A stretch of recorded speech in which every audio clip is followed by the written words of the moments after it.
আমন্ত্রণ জানাচ্ছি আপডেট সংবাদে। শুরুতেই জানিয়ে দিব গুরুত্বপূর্ণ শিরোনাম, এরপরেই থাকবে বিস্তারিত। পুরোদমে ইরান, ইসরায়েল এবং নিরীহ ফিলিস্তিনিদের মাঝে ভয়াবহ যুদ্ধ চলছে হামলা পাল্টা হামলা। এরই মাঝে আমাদের হাতে এসে পৌঁছেছে এই যুদ্ধের সর্বশেষ গুরুত্বপূর্ণ সবথেকে তাজা আপডেট সংবাদ আপনাদের জানিয়ে দিব।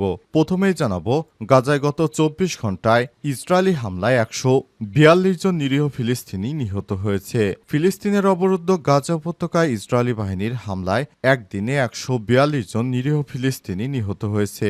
2023 সালের অক্টোবর থেকে ইসরায়েলের অব্যাহত আক্রমণে নিহতের সংখ্যা প্রায় 57,012 জনে পৌঁছেছে। আজ তুর্কি বার্তা সংস্থা আনাদুলো এজেন্সির এক প্রতিবেদনে এই তথ্য নিশ্চিত করা হয়েছে।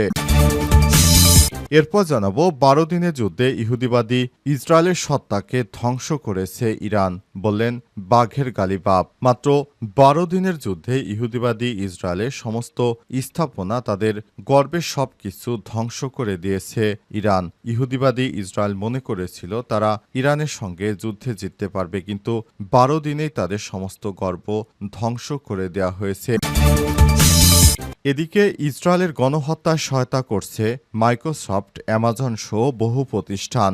জাতিসংঘের প্রতিনিধির প্রতিবেদন, যুক্তরাষ্ট্রের অন্তত 1000 বড় বড় কোম্পানি ইহুদিবাদী ইসরায়েল এবং নিরীহ ফিলিস্তিনিদের মধ্যে যুদ্ধে সরাসরি ইহুদিবাদীদের সহায়তা করছে, যা জাতিসংঘের এক প্রতিবেদনে জানানো হয়েছে।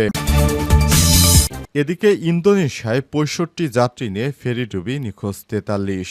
ইন্দোনেশিয়ার রাজধানী বালিতে এবার ফেরিডুবির ঘটনা ঘটেছে। এই ফেরিডুবির ঘটনায় 65 জন যাত্রী নিয়ে বালি থেকে ফেরিটি রওনা দেয়। তবে যাওয়ার পথে ইতিমধ্যেই ফেরিটি দুর্ঘটনার শিকার হয়েছে এবং এ পর্যন্ত 43 জনকে উদ্ধার করা যায়নি। এ অবস্থায় পুরো ইন্দোনেশিয়ার এলাকা জুড়ে শোকের মাতম বইছে।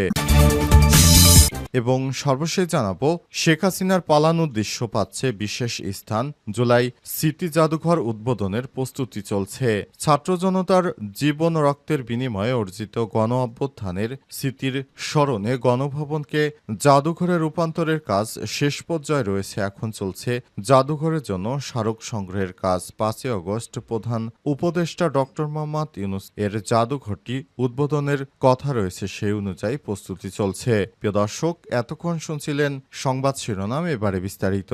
তবে তার আগে বন্ধুরা, অনুরোধ থাকবে এই সংবাদটিতে একটি লাইক দিন। এই চ্যানেলে আপনি নতুন হয়ে থাকলে আমাদের সংবাদটি দেখতে দেখতে চ্যানেলটি সাবস্ক্রাইব করে রাখুন। কমেন্ট করে বন্ধুরা আপনার মূল্যবান মতামত জানিয়ে দিন আপনি বিশ্বের কোন দেশ থেকে বা বাংলাদেশের কোন স্থান থেকে আমাদের সংবাদটি দেখছেন এবং শুনছেন। আর বন্ধুরা, গাজা যুদ্ধে আপনি যদি নিরীহ ফিলিস্তিনিদের ভালোবেসে থাকেন, কমেন্টে ইয়েস লিখে বিশ্ববাসীকে জানিয়ে দিন।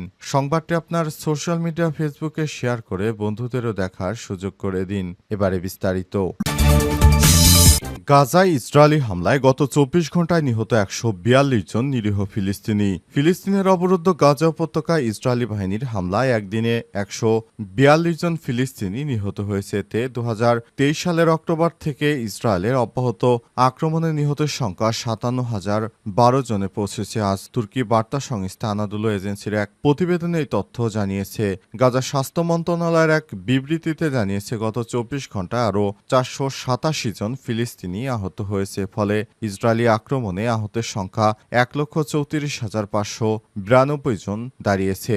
বিবৃতিতে বলা হয়েছে, অনেক ভুক্তভোগী এখনও ধ্বংসস্তূপের নিচে এবং রাস্তায় আটকা পড়ে আছে। উদ্ধারকারীরা তাদের কাছে পৌঁছাতে পারছে না। স্বাস্থ্য মন্ত্রণালয় আরও জানিয়েছে, 223 জন নিহত ব্যক্তির তথ্য যাচাইয়ের পর তাদের নাম রেজিস্ট্রিতে যুক্ত করা হয়েছে। চলতি বছরের 19 জানুয়ারিতে যুক্তরাষ্ট্র ও মধ্যস্থতাকারী দেশ এর চাপের মধ্যে ইসরায়েল অবরুদ্ধ গাজায় যুদ্ধবিরতি ঘোষণা করে, কিন্তু যুদ্ধবিরতি 2 মাসের মধ্যেই ইসরায়েল আবারও ব্যাপক হারে সামরিক অভিযান শুরু করে। গত 18 মার্চ ভোরে শুরু হওয়া অভিযানে এখন পর্যন্ত কমপক্ষে 6,454 জন ফিলিস্তিনি নিহত এবং 22,551 জন আহত হয়েছে। এর আগে ইসরায়েল গত 2 মার্চ থেকে গাজায় সব ধরনের মানবিক সহায়তা প্রবেশ বন্ধ করে দিয়েছে। 12 দিনের যুদ্ধে ইহুদিবাদী ইসরায়েলের সত্তা ধ্বংস হয়ে গেছে বললেন ইরানের স্পিকার। ইরানের পার্লামেন্ট স্পিকার মোহাম্মদ বাকের গালিবাফ বলেছেন, তেল আবিবের সঙ্গে 12 দিনের যুদ্ধে তেহরান তাদের আকাশ ও স্থল উভয় সত্তাকেই ধ্বংস করে দিয়েছে। আজ তেহরানের গ্র্যান্ড মোসাইলায় ইসরায়েলি হামলায় নিহত ইরানের জ্যেষ্ঠ সামরিক কমান্ডার ও পারমাণবিক বিজ্ঞানীদের স্মরণে অনুষ্ঠানে বক্তব্য রাখার সময় তিনি এসব কথা বলেছেন। ইরানি স্পিকার আরও বলেন, সাহসী ইরানি সশস্ত্র বাহিনী যুদ্ধের তৃতীয় দিন থেকে উত্তর, দক্ষিণ ও পূর্বে ইহুদিবাদী সত্তাকে ধ্বংস করে দিয়েছে। তিনি আরও বলেন, শত্রুরা ভেবেছিল ইসলামী প্রজাতন্ত্র ইরানের মহৎ জাতি বিশ্বাসঘাতকতা করছে, কিন্তু জাতি ইসরায়েলি আগ্রাসনের বিরুদ্ধে ঐক্যবদ্ধভাবে দাঁড়িয়েছে এবং বিজয় হয়েছে। স্পিকার ইরানি সশস্ত্র বাহিনীর উচ্চ স্তরের শক্তির দিকে ইঙ্গিত দিয়ে বলেছেন, দখলকৃত ইসরায়েলের দক্ষিণে বের শেবাতে সবচেয়ে গুরুত্বপূর্ণ প্রতিরক্ষামূলক দুর্গ শুধুমাত্র একটি ইরানি ব্যালিস্টিক ক্ষেপণাস্ত্র আঘাত করেছে, যা সশস্ত্র বাহিনীর উচ্চ স্তরের শক্তি প্রমাণ করেছে। বাঘের গালিবাফ উল্লেখ করে বলেছেন, অনেক মার্কিন একাডেমিক বিশ্বাস করেন ইহুদিবাদী শাসন ব্যবস্থা মার্কিন সমর্থন ছাড়া একদিনও টিকে থাকতে পারবে না। তিনি আরো বলেন, ইসরায়েল সরকার সরাসরি মার্কিন সমর্থনে ইরানে আক্রমণ করেছিল এবং তাৎক্ষণিকভাবে ইরানের কাছ থেকে কঠোর জবাব পেয়েছে। তাই তারা 12 দিনের মাথায় বুঝতে পেরেছে ইরান কি জিনিস। তারা কোনোভাবেই আর ইহুদিবাদীরা ইরানের বিপক্ষে দাঁড়ানোর সাহস রাখে না। শুধুমাত্র যুক্তরাষ্ট্রই তাদেরকে সমর্থন দিয়ে যাচ্ছে। ইসরায়েলের গণহত্যায় সহায়তা করছে মাইক্রোসফট, গুগল, অ্যামাজন সহ বহু প্রতিষ্ঠান। জাতিসংঘের প্রতিনিধির প্রতিবেদন।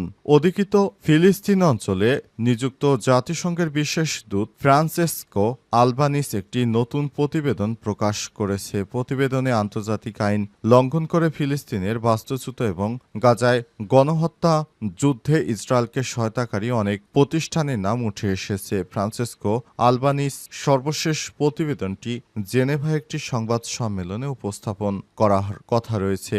এতে 48টি প্রতিষ্ঠানের নাম সরাসরি উল্লেখ করা হয়েছে, যার মধ্যে রয়েছে যুক্তরাষ্ট্রের টেক জায়ান্ট মাইক্রোসফট সহ বিভিন্ন গুরুত্বপূর্ণ কোম্পানি, যার মধ্যে অ্যামাজনও রয়েছে। হিসেবে 1000টিরও বেশি কর্পোরেট প্রতিষ্ঠানের একটি ডেটাবেস তৈরি করা হয়েছে। প্রতিবেদনে বলা হয়েছে, ইসরায়েলের চিরস্থায়ী দখলদারিত্ব অস্ত্র প্রস্তুতকারক ও বড় প্রযুক্তি প্রতিষ্ঠানগুলোর জন্য আদর্শ পরীক্ষার ক্ষেত্র হয়ে উঠেছে, যেখানে চাহিদা যোগানের সুযোগ রয়েছে নজরদারি, ঘাটতি নেই কোনো জবাবদিহি। বিনিয়োগকারী এবং সরকারি বেসরকারি প্রতিষ্ঠানগুলো নির্বিঘ্নে মুনাফা করার সুযোগ পাচ্ছে।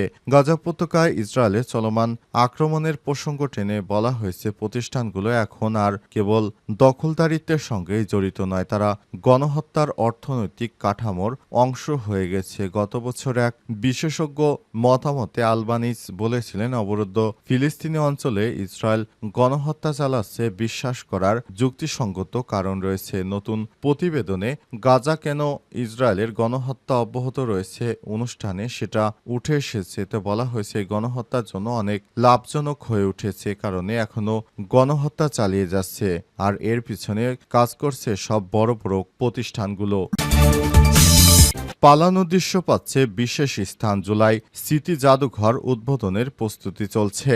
ছাত্র জনতার জীবন রক্তের বিনিময়ে অর্জিত গণ অভ্যুত্থানের স্মৃতি স্মরণে গণভবনকে জাদুঘরে রূপান্তরের কাজ শেষ পর্যায়ে রয়েছে। এখন চলছে জাদুঘরের জন্য স্মারক সংগ্রহের কাজ। 5 আগস্ট প্রধান উপদেষ্টা ডক্টর মোহাম্মদ ইউনূসের জাদুঘরটি উদ্বোধনের কথা রয়েছে, সেই অনুযায়ী প্রস্তুতি চলছে।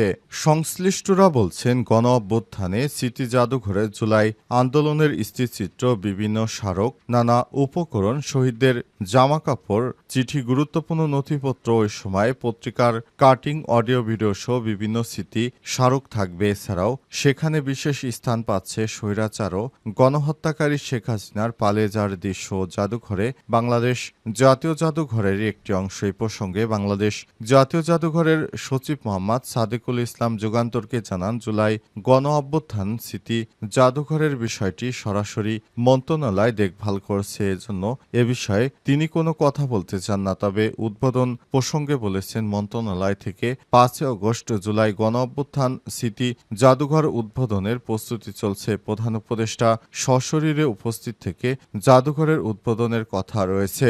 তথ্য অনুসন্ধান থেকে জানা যায়, জুলাই গণঅভ্যুত্থানের স্মৃতি জাদুঘরের জন্য স্মারক সংগ্রহ করতে আর্কাইভ কালেকশন টিম দেশ জুড়ে কাজ করছে। দেশের কারো কাছে কোনো স্মৃতি স্মারক থাকলে তা জাদুঘরে পৌঁছানোর জন্য বিজ্ঞাপন সম্প্রচারের উদ্যোগ গ্রহণ করেছে সংস্কৃতি মন্ত্রণালয়।